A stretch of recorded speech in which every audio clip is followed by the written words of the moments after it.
Now, this process of social transformation of caste and gender was an integral part of the national movement.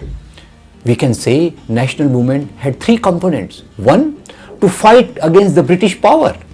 Second, to combine the people to make a national community around these values. And third was to fight for equality of caste and gender.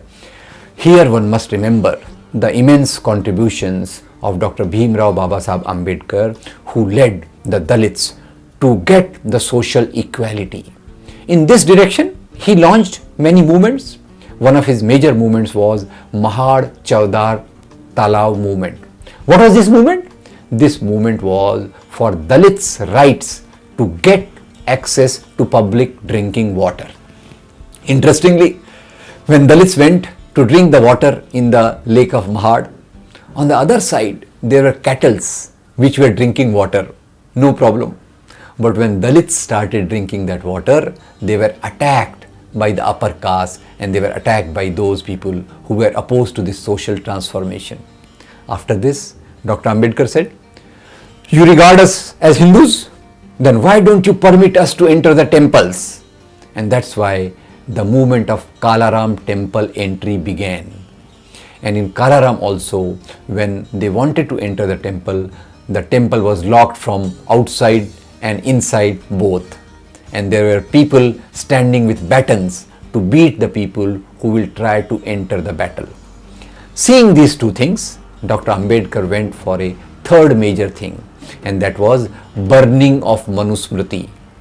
Dr. Ambedkar realized that the social systems, the social norms, they are emerging from Manusmriti. And while burning the Manusmriti, he said, "I am burning this book because this book has the laws which give slavery to women and Shudras both, and I am not going to accept slavery of any person in the society in the current times." That was the story of the social reform movement which took place in India.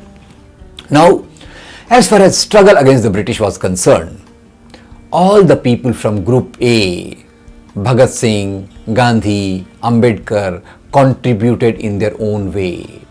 And it is because of their efforts that we got independence from the slavery of British. What is noteworthy is that people belonging from Group B neither took part in the freedom movement, neither they endorsed the freedom movement, nor they took part in any of the agitations which were meant to be against the British. You can see the details of this. The people belonging from Group B many a times even criticized Gandhi very heavily for his Quit India movement and other things. At the same time, they told their followers, don't go on that path of going against British. This is not going to give us anything. In a way, they were right. Because the whole national movement was meant for secular democracy, and people belonging to Muslim League, Hindu Mahasabha, RSS, they had nothing to do with secular democracy. Muslim League was looking for a Muslim nation. Hindu Mahasabha, RSS were looking for a Hindu nation. So why those poor fellows should have participated in the freedom movement? It is wrong on our part to criticize them that they did not participate in the freedom movement. Freedom movement was none of their business. Fine, let's accept that. The problem is the other way around, that the same people who did not contribute anything to the formation of the nation, the same people who did not participate in the freedom movement, today they are trying to pose themselves as the biggest patriot. Nothing can be more paradoxical in the political arena which is going on in today's times. Now, as the freedom movement went on going, its biggest contribution was that people belonging to all religions, people belonging to all regions, and men and women both, they started identifying with each other as Indians. And Indian identity started surpassing the other regional and religious identity. This Indian identity has not come out of nowhere. It has been built with lot of difficulty, and the difficulty was all the travels and labors of Dandi March, of all the travails and labors of non-cooperation movement, Quit India movement, which were heavily repressed by the British authorities. Now this freedom movement, unfortunately, was not liked by either people of Group B, and the British were heavily against the national movement. They were also very clear that if the India remains united, this will become a very big power center in the South Asia.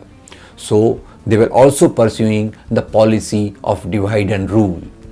It is this policy of divide and rule because of which Muslim League, Hindu Mahasabha and RSS, they were not the subject of repression by the British authorities.